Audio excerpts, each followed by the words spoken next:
नमस्कार, मी संतोष शिंदे आणि आज आपण पुन्हा एकदा माझ्या चॅनलच्या रूपाने तुमच्यासमोर भेटायला आलो आहे मी. माझ्या चॅनलचं नाव आहे राज्यवाद नॅशनल इश्यू संतोष शिंदे. आणि आजचा जो विषय आहे तो खरंच खूप गंभीर विषय आहे आणि खूप वाद आणि विवाद या विषयावरती होऊ शकतात असा जो विषय आहे. तुम्हाला काही म्हणायचं असेल किंवा तुम्हाला काही कमेंट्स करायचे असतील तर तुम्ही माझ्या व्हिडिओवरती कमेंट्स करा किंवा तुम्हाला जर काही लिहायचं असेल तर तुम्ही माझ्या व्हिडिओवरती लिहू शकता, कमेंट्स करू शकता. तर तुम्हाला आजचा जर विषय सांगायचा असेल तर आजचा विषय हा आरक्षण आहे. आजचा घडीला न्यूजमध्ये, राजकारणामध्ये आणि प्रत्येक चॅनलमध्ये आरक्षणाविषयी खूप बोललं जातं आणि सध्याच्या घडीला आरक्षण हवं आहे की नको हा जो मुद्दा आहे हा खूप मोठा मुद्दा आहे आणि याच्यावरती खूप काही चर्चा करू शकतो आपण. आपण ह्याच्यावरती अजून 4 व्हिडिओ बनवणार आहोत. म्हणजे हा जो मुद्दा आहे हा चर्चेचा विषय आणि याच्यावरती खूप काही गोष्टी घडलेल्या आहेत, घडणार आहेत. आपण सर्वात प्रथम आत्ताचा जो व्हिडिओ बनवत आहोत तो म्हणजे त्याचा जो मूळ बेस आहे, त्याचा जो पाया आहे त्या पायाबद्दल आपण बोलणार आहोत. त्याचा जो पाया आहे म्हणजे त्याच्या पायाची म्हणजे आरक्षणाची जी पायाभरणी झाली ती कशी झाली, कोणामुळे झाली आणि त्याच्यामध्ये किती लोकांना त्याचा फायदा झाला, नुकसान झालं, या सर्व गोष्टींचा आपण आढावा आजच्या व्हिडिओमध्ये घेणार आहोत.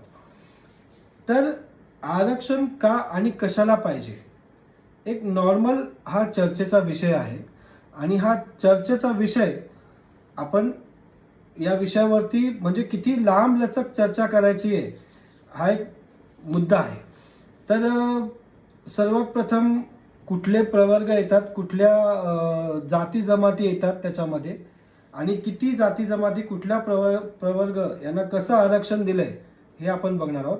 तर SC, त्याच्यानंतर ST, सोशल कास्ट, त्याच्यानंतर अनुसूचित जमाती, त्याच्यानंतर भटक्या विमुक्त जमाती, त्याच्यानंतर OBC अदर बॅकवर्ड कास्ट, असं काहीतरी 4 प्रवर्ग आहेत ज्यांना महाराष्ट्रामध्ये प्रामुख्याने आरक्षण दिलं गेलं आहे. आणि आपण सध्या तरी महाराष्ट्राच्या बद्दलच बोलतोय. माझे प्रत्येक व्हिडिओ हे महाराष्ट्राच्या राजकारणाला आणि महाराष्ट्राच्या बाबतीत, महाराष्ट्रामध्ये जे चालू असलेले विषय त्या विषयावरतीच असतील, कारण की माझं जे काम आहे ते फक्त महाराष्ट्रापुरतं मर्यादित आहे. तर आत्ता सध्याच्या घडीला आपण जर बघत असाल की प्रत्येक गोष्टीमध्ये आरक्षण हवं आहे. प्रायव्हेट सेक्टर असतील, महिलांच्या बाबतीमध्ये असेल किंवा अजून राजकारणाच्या विषयावरती असतील, राजकारणामध्ये आरक्षण आहे. तर प्रत्येक गोष्टीमध्ये हे आरक्षण असतं. आरक्षणामुळे काय होतं की आरक्षणामुळे प्रत्येक गोष्टीमध्ये फायदे असतात. म्हणजे एखाद्या जाती जमातीला, एखाद्या अनुसूचित जाती जमातीमध्ये जर आरक्षण असेल मग त्याला शिक्षणाच्या बाबतीमध्ये फायदा असतो, त्याला नोकरी व्यवसायामध्ये त्याला फायदा असतो, त्याला अनेक ज्या गोष्टी असतात म्हणजे राजकारणाच्या गोष्टी असतात त्याच्यामध्ये त्याला फायदा असतो. म्हणजे ह्या प्रत्येक गोष्टीमध्ये इतर गोष्टी असतील त्या गोष्टींमध्ये ज्या व्यक्तींना आरक्षण आहे, ज्या व्यक्तींना आरक्षण महाराष्ट्र सरकारने लागू केलं आहे, एक जे आरक्षण असतं ते घटनेमध्ये त्याची तरतूद असते. SC आणि ST ही घटनेमध्ये आलेली तरतूद आहे. त्याच्यानंतर काही राज्यघटनेमध्ये बदल करून त्याच्यामध्ये आरक्षण दिलेलं गेलेलं आहे. तर आपण ज्या गोष्टीमध्ये ज्या व्यक्तींना, ज्या नागरिकांना याबद्दल आरक्षण दिले त्या व्यक्तींना, त्या नागरिकांना त्या आरक्षणाचा एक फायदा होतो. सर्वात प्रथम राज्यामध्ये जर त्याचा पाया बघितला, त्याचा जो मूळ बेस बघितला का म्हणजे आरक्षणाची सुरुवात कधी झाली, तर तुम्हाला सगळ्यात सांगायचं असेल की सगळ्यात पहिलं जे आरक्षण 1902 ला आपले जे युगपुरुष आहेत, आपले जे थोर समाजसेवक आहेत, छत्रपती शाहू महाराज यांनी 1902 ला आरक्षण हा कायदा अंमलात आणला. ही गोष्ट आरक्षणाच्या बद्दल जे आपण बोलत आहोत ते अत्यंत म्हणजे त्याची सुरुवात कधी झाली, त्याचा जो मूळ बेस कधी आहे त्या गोष्टीपासून आपण बोलत आहोत. तर 1902 ला सन्माननीय युगपुरुष जे थोर समाजसेवक आहेत, क्रांतिकारी आहेत, छत्रपती शाहू महाराज यांनी 1902 ला आरक्षणाच्या बाबतीमध्ये हा कायदा आला. त्याच्यानंतर 1902 आणि 1947 पर्यंत आपले जे थोर समाजसेवक आहेत, जे दलितांचे कैवारी आहेत, ज्यांना आपण भारतीय घटनेचे शिल्पकार असे म्हणतो, वंदनीय डॉक्टर बाबासाहेब आंबेडकर यांनी 1902 आणि 1947 पर्यंत आरक्षणाची बाजू सविस्तरपणे मांडली. असं म्हणायला काही हरकत नाही की मराठ्यांच्या बाबतीमध्ये त्यांनी आरक्षणाची बाजू सविस्तरपणे लावून धरली आणि 1935 मध्ये मराठ्यांची पहिल्या लिस्टमध्ये मराठ्यांचं नाव आलं आरक्षणामध्ये. त्याच्यानंतर 1942 1943 मध्ये आरक्षणाच्या बाबतीमध्ये त्यांचं नाव होतं. तर मी एवढंच सांगेन की ह्याच्यामध्ये जो मूळ बेस आहे, म्हणजे इतक्या लोकांचा याच्यामध्ये एवढा अभ्यास आहे आरक्षणाच्या बाबतीमध्ये, म्हणजे थोर समाजसेवक युगपुरुष छत्रपती शाहू महाराज, त्यांच्यानंतर वंदनीय थोर असे आपले शिल्पकार डॉक्टर बाबासाहेब आंबेडकर यांचं त्याच्यामध्ये खूप मोठं योगदान आहे. अशा थोर लोकांनी हा आरक्षणाचा मूळ जो आहे, जो मूळ पाया जो आहे तो त्यांनी रचलाय. त्याच्यानंतर तुम्हाला सांगायचं असेल, जर महाराष्ट्रामध्ये आरक्षणाच्या बद्दल जर क्रांतिकारी पाऊल जर कोणी उचललं असेल तर आपले महाराष्ट्राचे मुख्यमंत्री यशवंतराव चव्हाण साहेब यांनी 1959 मध्ये जातीविरहित आरक्षण मंजूर केलं.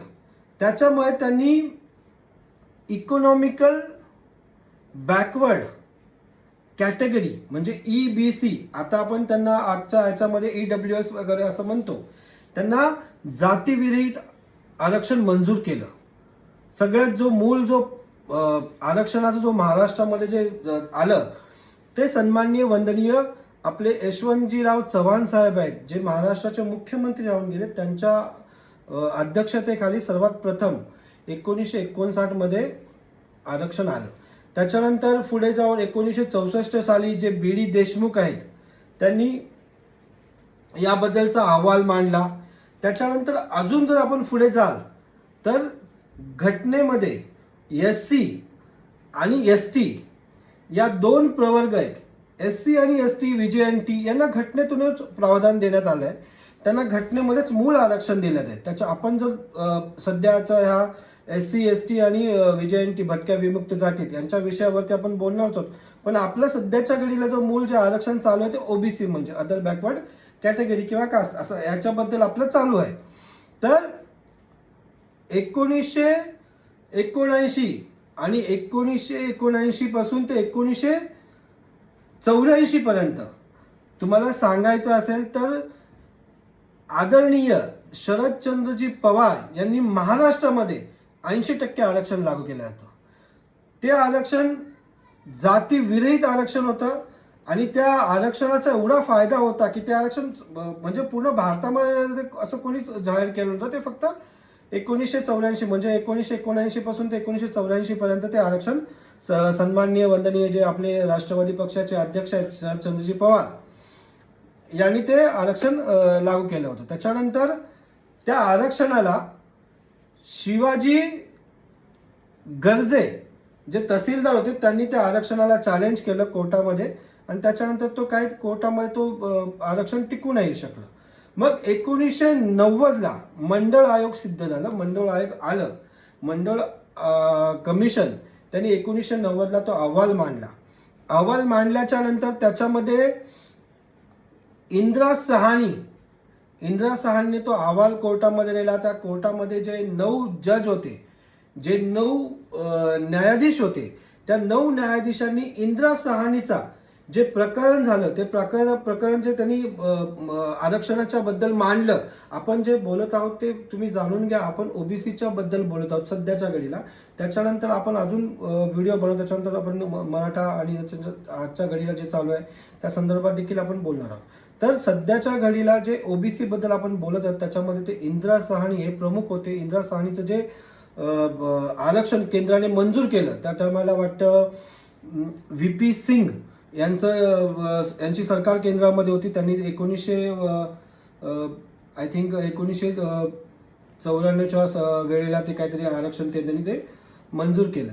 तर आपण एकदा बघायचं असेल म्हणजे त्या टायमाला आरक्षण कसं होतं आणि आत्ता सध्याच्या घडीला आरक्षण काय आहे तर आपण ते बघूया.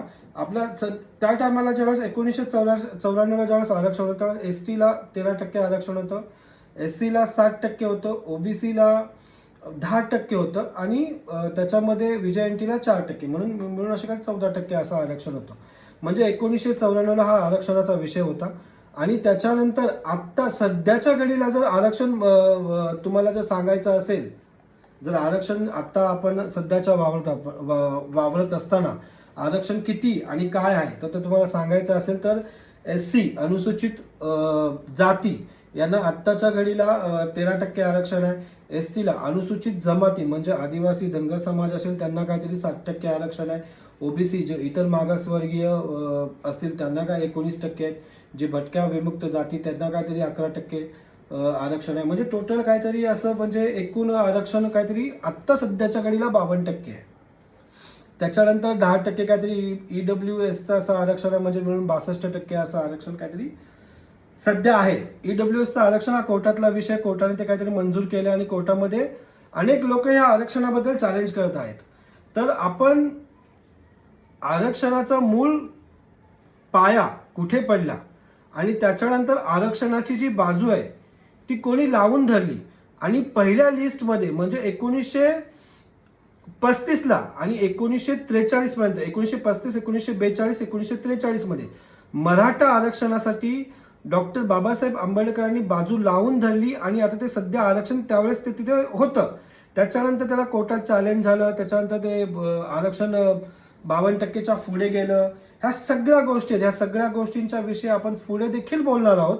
आत्ता सध्याच्या घडीला जो इंदिरा सहानीचा म्हणजे OBC बद्दलचा जो आरक्षण आहे, जे OBC बद्दल जे आरक्षण आपण आता चालू आहे, जे आपण मान्य केलं आहे, केंद्राने देखील ते आरक्षण मान्य केलं आहे, ते आरक्षण इंदिरा सहानी यांच्या बाजूने ते झालं. ते आरक्षण यांच्या त्या प्रकरणामध्ये आलं आणि त्याच्यावरती 9 न्यायाधीश यांनी ते निर्णय दिला आणि ते आरक्षण आता ते कंटिन्यू पुढे आलं.